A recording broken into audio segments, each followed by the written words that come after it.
During the Muslim era, they constructed many mosques. Out of these, 3 mosques constructed on top of the hill are eminent and still remain. Once we enter into the fort from the main entrance, the Lion's Gate, the first mosque we find is a Choti Mosque, as stated in the Arabi Sasanam, which was constructed by Mir Jumla in 1626, just after capturing the fort. Udayagiri कोटे के ऊपर इस्लामी रियासत आने के बाद ये छोटी मस्जिद बोल रहे हैं साहब, ये छोटी मस्जिद बनाया कौन? ये बदरुद्दीन खान साहब, नवाब साहब बनाए हैं इसको।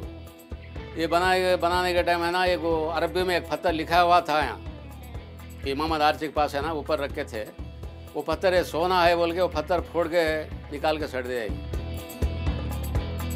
It is mentioned in the Sasana, just after capturing the fort, the world had been engulfed with the jasmine smell.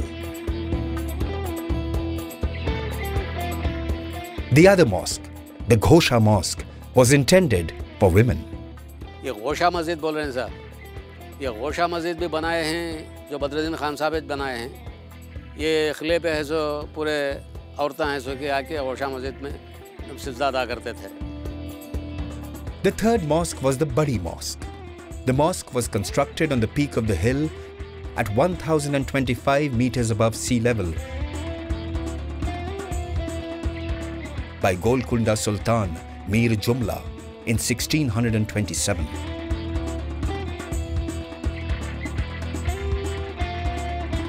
The mosque is clearly visible from Udaygiri town. Locals say from the top of the Pedda Masjid, one can see the Penna river, which is 100 kilometers from Udaygiri.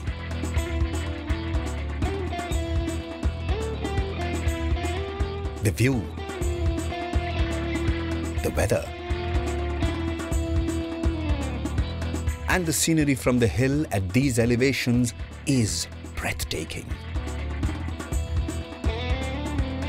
In Udaygiri, a great Sufi saint belonging to the 17th century,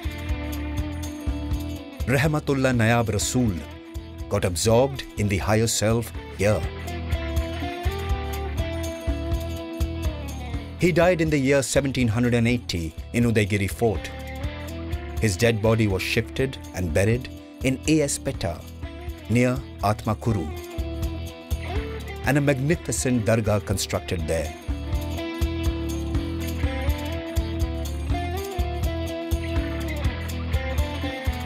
After Sayyid Badruddin Khan, Sayyid Abdul Khadir Khan ruled Udaygiri around the 18th century. He maintained good relations with the Hindu community and Sufi saints, including Rahmatullah Nayab Rasool. He died in 1806. His dead body was buried near the Udaygiri bus stand, and they have constructed a dargah there. After that, his son Sayyid Abbas Ali Khan ruled Udaygiri. By that time, the British were ruling the country and they were expanding their territory. Sayyid Abbas Ali Khan's tragic story is one of the instances which reveals the circumstances of the British rule. A police named Haminuddin Khan, Collector Stonehouse, and Buchireddypalam local rulers conspired and misled the British rulers, as Abbas Ali Khan refused to bribe the police. They claimed allegations against Abbas Ali Khan that he was training the people, preparing weapons such as gun, bullets and cannons at the Udaygiri fort to attack and kill the British people. On the way to Nellore, the British arrested him and sent him to Chennai prison. He committed suicide after 21 days by consuming diamond from his ring.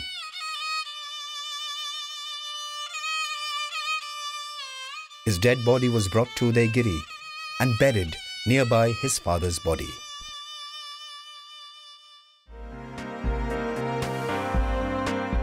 After the fall of Muslim rule, the British ruled Udaygiri till independence. In the year 1836, Mr. Buttir constructed a church in Udaygiri and they promoted Christianity. The church remains even today as a main church in Udaigiri. In the year 1903, with the name of Etta Watabari, they have initiated a hospital. They have established missionary schools in 70 villages. When Mr. D. Kuss was the Nellore collector, a glass palace was constructed inside the fort near the King's Palace. The locals say, after independence, the government dismantled the building by thinking that the same will become a hideout for anti-social elements. So, Udaigiri, which has mythological reference and great history of Hindu warriors, Islamic emperors and the British rulers, is currently in a dilapidated condition. The temples and mosques have lost their significance as the idols are damaged, removed or stolen by the miscreants in search for treasure. Even the tombs of the British were not spared. Few of the descendants of Muslim rulers are still living in this town. They have spent all their wealth over generations, and Mr. Sayyid Sisti, who was the descendant of Sayyid Abbas Ali Khan, is working as a tailor to earn his livelihood, such as the 200 years old jubba, a costume of war. The sword are still found in his house as a testimony of his ancestors. Chishti खानदान वाले ही हम, इधर अब्दुल खादर खान साहब के बेटी के औलाद ही हम, इसलिए हमें हमारे वालिद आके सैयद हज़रत में चिश्ती, मेरे परदादा का नाम आको सैयद ख्वाजा रहमतुल्लाह, बाद में आको अब्दुल खादर खान, अब्दुल चिश्ती, ये सब मेरे दादा लोग ही। इधर हमारा आको 6वीं पीढ़ी थी। ये अब्दुल खादर खान साहब इधर उदगीर के बादशाह है। The historic shrines were notified as archaeological sites by the Archaeological Survey of India, but they are in a neglected state. There were some efforts made to develop infrastructure like roads, electricity, etc. to develop this as a tourist spot, but the development was limited up to Durgampalli. In case proper attention is not paid, future generations can only read about Udaigiri in history books and cannot find anything to see here.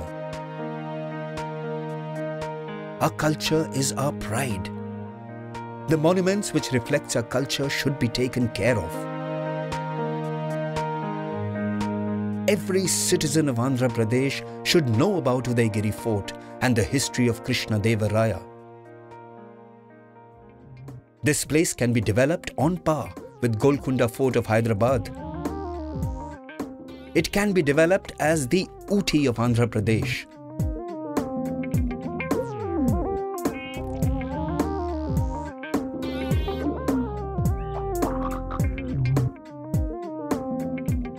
For this dream to turn into a reality, political will and determination is essential with proper planning.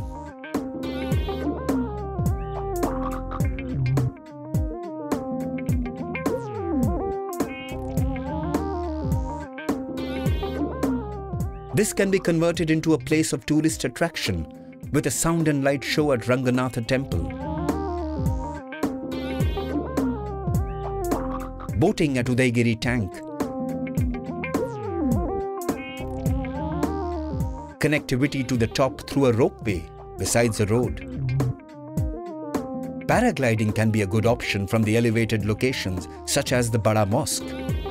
Hotels and parks are to be developed in Udaigiri town and at the top of the hill. In one word, it can be developed as a place of great tourist attraction. రాజుల పరిపాలనా కాలంలో ఫిరంగులకి ఉపయోగించినటువంటి తూటాల్లో ఇదొక తూట. ఇప్పటికీ కొండ మీద అక్కడక్కడ కనపడుతూనే ఉంటాయి. ఆ కనపడిన వాటిల్లో ఇదొక తూట. In order to make it happen, the connectivity to Udaigiri from other cities is also to be improved. As on date, the best way to reach this place is by road. Udaigiri, situated in the border location of Nellore, Vayasar and Ongal district, and also located 410 kilometers distance from the state capital Hyderabad, 280 kilometers from Chennai and 380 kilometers from Bangalore. Udaigiri to Nandavaram and Udaigiri to Sarihaddu roads to be widened and strengthened to the national highway standards, as Maidukuru to Nellore road has already been transferred to national highways and the same is proposed for 4-laning. The nearest railway station is located at Kavali town, which was named during the Raya era as it was his checkpost, and the same is 75 kilometers east of Udaigiri. If the dream of Nadikudi Srikalahasti railway proposal comes to reality, then Udaigiri people can see the train running nearby Udaigiri as the alignment passes through the region. Kavali, Udaigiri, Badavel and Jambala-Madugu railway link feasibility shall be studied between the two main lines of Calcutta-Chennai and Mumbai-Chennai, as this will improve the connectivity of all other towns besides Udaigiri. The nearest airport is Renigunta, near Tirupati, which is 208 kilometers away and about 3 hours and 30 minutes journey. Apart from the historic shrines in the region, the birthplace of the great saint, Samasta Sadguru of Rayalaseema of modern Andhra Pradesh, Sri Kasi Nayana, is located in this area. Out of hundreds of Kasi Nayana temples built in the recent past, few are located in this region. The population of Udaigiri is not increasing for the past 30 years. It reveals that people are migrating out from the area as they don't have opportunities. Once it is developed as a tourist place, the region will be benefited with generation of business and employment opportunities.